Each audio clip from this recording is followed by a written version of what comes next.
We've just finished our Just Words session for today, and this week's story was about compliments, and here it is.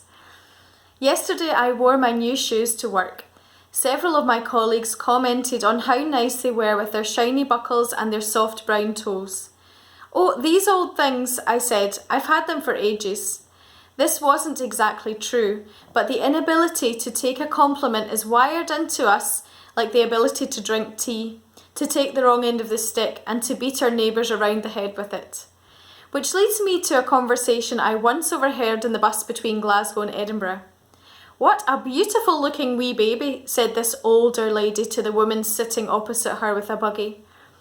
The woman with the buggy, preconditioned as she was to deflect compliments of all kinds, did not miss a beat, nor the chance to look at her sleeping child for fear of nurturing an arrogant streak. "Oh, this old thing," she replied. "I've had her for ages."